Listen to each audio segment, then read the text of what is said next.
आज के इस वीडियो में हम एसएससी एमटीएस के लिए जीके के बहुत ही इंपॉर्टेंट क्वेश्चन को करने वाले हैं। तो चलिए वीडियो को शुरू करते हैं। पहला है कि कौन सी नृत्य शैली अपनी आध्यात्मिक भक्ति और वैष्णव आंदोलन से जुड़ाव के लिए प्रसिद्ध है? तो वह सत्रिय है। कौन सा है? सत्रिय। इसका विकल्प नंबर डी जो है राइट आंसर हो जाएगा। आंध्र प्रदेश पीतल की थाली पर नृत्य जो होता है आंध्र प्रदेश में होता है। भरतनाट्यम कहाँ का? भरतनाट्यम तमिलनाडु का है। कुचिपुड़ी आंध्र प्रदेश का है। कथक जो है उत्तर प्रदेश का है। उसके बाद से इसका इंपॉर्टेंट पॉइंट दिया है कि सत्रिया नृत्य कहाँ का है? सत्रिया नृत्य असम का है और यह 500 वर्ष पुराना है और इसे 2000 वर्ष में जोड़ा गया था और शास्त्रीय नृत्य में जोड़ा गया था। और सत्रिया नृत्य के संस्थापक कौन है? श्रीमद शंकर देव है।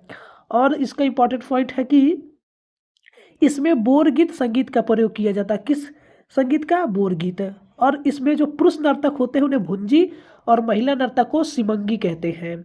और इसके अन्य रूप हैं भगोना नृत्य जो कि भगवान कृष्ण की कहानियां है और दूसरा है नारी अखोरा। इसके अलावा अगला क्वेश्चन दिया हुआ है कि काला घोड़ा कला महोत्सव प्रतिवर्ष कहाँ आयोजित किया जाता है? तो काला घोड़ा महोत्सव जो है मुंबई में आयोजित किया जाता है। इसका विकल्प नंबर 1 जो है राइट आंसर हो जाएगा। और इसका जो इम्पोर्टेंट पॉइंट दिया हुआ है कि यह महोत्सव 1999 में शुरू हुआ था। और महाराष्ट्र के अन्य प्रमुख त्योहार कौन कौन से हैं? गुड़ी पड़वा है और गणेश चतुर्थी है। इस गुड़ी पड़वा को जो है न्यू ईयर के रूप में मनाते हैं। और गणेश चतुर्थी 11 दिन के लिए होता है। इसकी शुरुआत जो है 1894 में बाल गंगाधर तिलक ने की थी। और कर्नाटक के त्योहार कौन कौन से हैं? हम्पी है, कंबाला है। कंबाला में भैंसा दौड़ किया जाता है। और केरल के त्योहार कौन कौन से हैं? केरल का है त्रिशूर पूरम है, थेयम है, अट्टुकल है। और तमिलनाडु के प्रमुख त्योहार कौन कौन से हैं? पोंगल है, जल्लीकट्टू है, उंथड़ू है। ये जो है केरल के हैं, तमिलनाडु के हैं।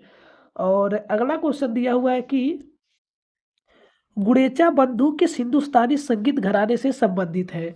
तो गुडेचा बंधु जो है ये डागरी घराना से संबंधित है। इसका विकल्प नंबर सी जो है राइट आंसर हो जाएगा। इसमें जो और इम्पोर्टेंट पॉइंट दिए हुए हैं वो है कि पटियाला घराना से जो है बड़े गुलाम अली जुड़े हुए हैं। और आगरा घराने से विजय किचलू मिले हुए हैं।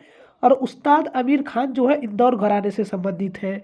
इसके अलावा निखिल बनर्जी अली अकबर खान जो है मैहर घराने से संबंधित है। और पंडित जसराज जो है ये मेवाती घराने से संबंधित है। और हरिप्रसाद चौरसिया जो है सेनिया घराना से संबंधित है।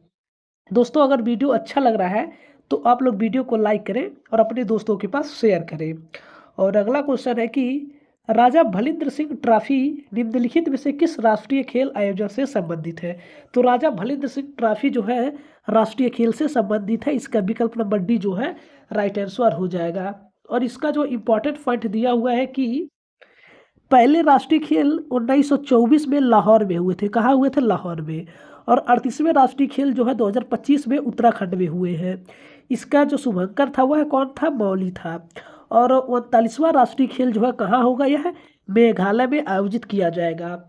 और खेलो इंडिया यूथ गेम्स की शुरुआत जो है 2018 में हुई थी। और विंटर गेम्स की शुरू जो है 2020 में शुरू हुआ था। इसके अलावा यूनिवर्सिटी गेम्स जो है 2020 में यह भी शुरू हुआ था। और अगला क्वेश्चन दिया हुआ है 5 नंबर की क्रिकेट में फॉलो ऑन नियम के संबंध में निम्नलिखित कथनों पर विचार करें। पहला कथन है कि फॉलो ऑन नियम T20 और एक दिवसीय अंतर्राष्ट्रीय मैचों में लागू होता है। कथन दूसरा है कि 5 दिन या उससे अधिक के टेस्ट मैच में यदि पहले बल्लेबाजी करने वाली टीम कम से कम 200 रनों से आगे है तो वह फॉलो ऑन लागू कर सकती है। इसका जो कथन 2 है यही राइट आंसर हो जाएगा जो कि विकल्प नंबर बी में दिया है। इसलिए विकल्प नंबर बी जो है राइट आंसर हो जाएगा। और इसका जो इम्पोर्टेंट पॉइंट दिया है यह है कि फॉलो ऑन नियम केवल टेस्ट मैचों में होता है और यह 5 दिन या उससे अधिक पर लागू होता है। और 200 रनों की बढ़त 5 दिन के मैच के लिए होता है। और टेस्ट मैच में एक दिन में 90 ओवर होते हैं। कितने ओवर? 90 ओवर। और DLS जिसे डकवर्थ लुईस स्टर्न कहते हैं और यह नियम जो है 1997 में आया था, शुरू हुआ था। और DRS डिसीजन रिव्यू सिस्टम जो है 2008 में शुरू किया गया था। और पिच की लंबाई जो है 22 गज होती है, 20.11 मीटर होती है। और अगला क्वेश्चन दिया हुआ है कि भारतीय क्रिकेट में निम्नलिखित में से किसे कैप्टन कूल के नाम से जाना जाता है। तो जो कैप्टन कूल के नाम से महेंद्र सिंह धोनी को जाना जाता है, इसलिए इसका विकल्प नंबर बी जो है राइट आंसर हो जाएगा। और इसका जो इम्पोर्टेंट पॉइंट दिया हुआ है यह है कि एम एस धोनी के अन्य उपनाम कौन कौन से हैं? माही है और थाला किसका है? महेंद्र सिंह धोनी का उपनाम है। और सचिन तेंदुलकर को लिटिल मास्टर, मास्टर ब्लास्टर कहा जाता है। और इनके पुस्तक है प्लेइंग इट माई वे, जो है सचिन तेंदुलकर का पुस्तक है, उन्हीं के द्वारा लिखा गया है। और बंगाल टाइगर दादा जो है सौरभ गांगुली को कहा जाता है। और a century is not enough ये किसका है? ये सौरभ गांगुली का बुक है। द वॉल और जैमी जो है राहुल द्रविड़ को कहा जाता है। और हरियाणा हरिकेन जो है कपिल देव को कहा जाता है। चीकू किंग कोहली जो है विराट कोहली को कहा जाता है। दोस्तों वीडियो अच्छा लग रहा है तो आप लोग वीडियो को लाइक करना ना भूलें। अगला क्वेश्चन है कि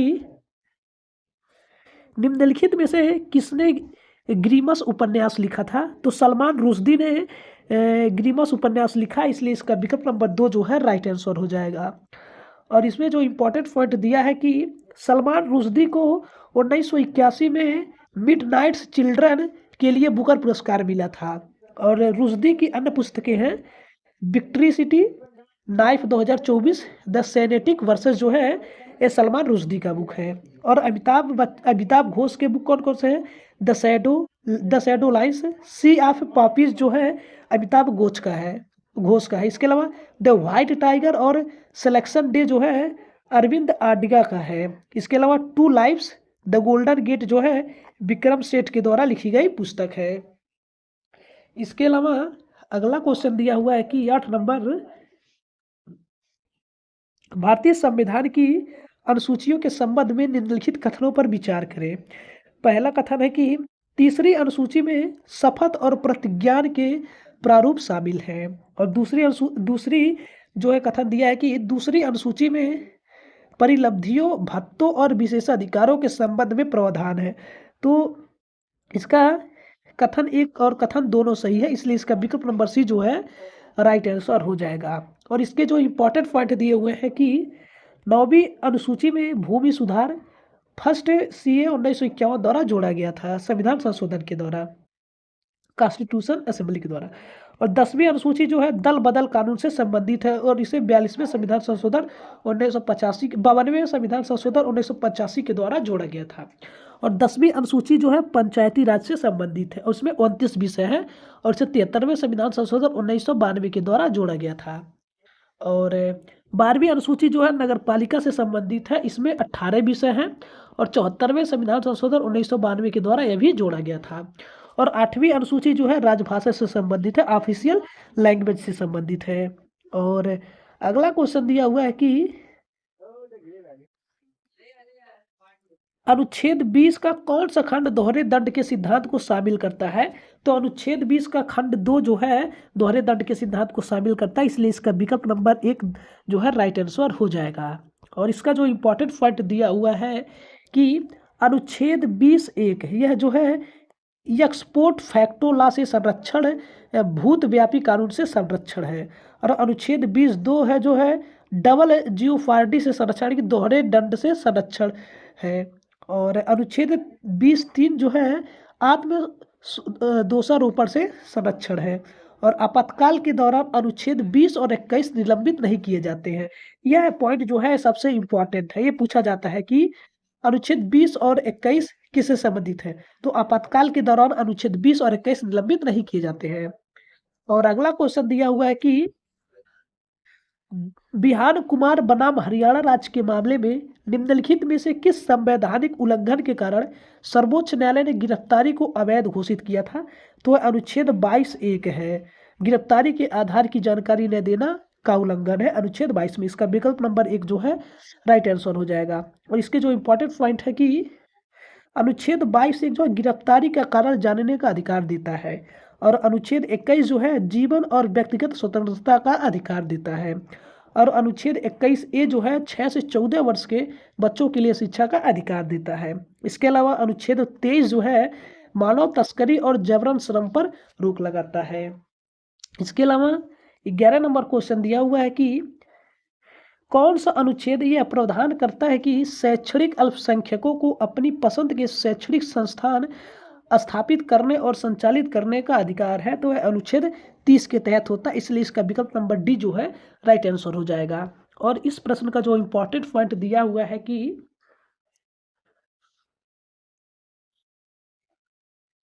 अनुच्छेद 30 अल्पसंख्यकों को शैक्षणिक संस्थान स्थापित करने और प्रशासित करने का अधिकार है। और अनुच्छेद 29 जो अल्पसंख्यकों के हितों का संरक्षण करता है। और अनुच्छेद 32 जो है संवैधानिक उपचारों का अधिकार देता है। इसके अलावा भीमराव अंबेडकर ने अनुच्छेद 32 को संविधान की आत्मा कहा है। क्या कहा है? संविधान की आत्मा भीमराव अंबेडकर ने अनुच्छेद 32 को कहा है। और अगला क्वेश्चन दिया हुआ है कि निम्नलिखित में से कौन सा सही सुमेलित नहीं है? तो प्रतिषेध जो है टू बी सर्टिफाइड ए सही सुमेलित नहीं है। और बंदी प्रत्यक्षीकरण जो है to have the body of इससे संबंधित है। प्रमा आदेश जो है बी कमांडर से सही सुमेलित है। और अधिकार परीक्षा जो है बाय व्हाट अथॉरिटी से सही संबंधित है। इसका जो इम्पोर्टेंट पॉइंट है कि प्रतिषेध का अर्थ है मना करना है, to forbid. To be certified उत्प्रेक्षण का अर्थ होता है। सुप्रीम कोर्ट एससी अनुच्छेद 32 के तहत 5 प्रकार की रिट जारी करता है। और हाई कोर्ट जो है अनुच्छेद 226 के तहत रिट जारी कर सकता है। और मैंडम्स का अर्थ है हम आदेश देते हैं। इसके अलावा अगला क्वेश्चन है कि दिल्ली के किस सुल्तान ने अलाई अमीरों को ख्वाजा ताश या सैदास माना है? वह गयासुद्दीन तुगलक ने माना। इसका विकल्प नंबर सी जो है राइट आंसर हो जाएगा। और इसका जो इम्पोर्टेंट पॉइंट दिया हुआ है कि गयासुद्दीन तुगलक जो है का शासनकाल 1320 से 1325 ईस्वी तक चला था। इसके अलावा इसने तुगलकवाद शहर की स्थापना की थी। और नहरों का निर्माण शुरू करने वाला पहला सुल्तान जो है गयासुद्दीन तुगलक था। ये जो है इम्पोर्टेंट पॉइंट है। इसके अलावा निजामुद्दीन औलिया के साथ इसका विवाद था। इसके अलावा अगला क्वेश्चन दिया है कि अमीर ए सादों को नियुक्त करने वाला प्रथम सुल्तान कौन था? तो अमीर ए सादों को नियुक्त करने वाला प्रथम सुल्तान जो है मोहम्मद बिन तुगलक था, MBT था। इसका सी विकल्प नंबर सी जो है राइट आंसर हो जाएगा। और इसका जो इम्पोर्टेंट पॉइंट दिया है कि मोहम्मद बिन तुगलक का शासनकाल 1325 से 1351 तक चला था। और इन्होंने राजधानी को दिल्ली से देवगिरी दौलताबाद स्थानांतरित कर दिया था। और कृषि के लिए इन्होंने दीवान अमीर कोही की विभाग की स्थापना की। और किसानों को तकावी ऋण दिया। और इसके समय में मोरक्को का यात्री इब्न बतूता जो है 1333 ईस्वी में भारत आया था, वह मोहम्मद बिन तुगलक के शासनकाल में। और अगला क्वेश्चन दिया हुआ है कि टोपरा या तथा मेरठ से 2 अशोक स्तंभ दिल्ली कौन लाया था? तो जो है फिरोज शाह ने लाया था, इसलिए इसका विकल्प नंबर बी जो है राइट आंसर हो जाएगा। और इसका जो इम्पोर्टेंट पॉइंट है कि फिरोज शाह तुगलक को या FSTC का फिरोज शाह तुगलक का शासनकाल जो है 1351 से 1388 तक चला था। और फिरोज शाह तुगलक को ही या FSTC शॉर्टकट में कहा जाता है। और इसे सल्तनत काल का अकबर कहा जाता है, फिरोज शाह तुगलक को। और इन्होंने दासों के लिए दीवान ए बंदगान विभाग बनाया।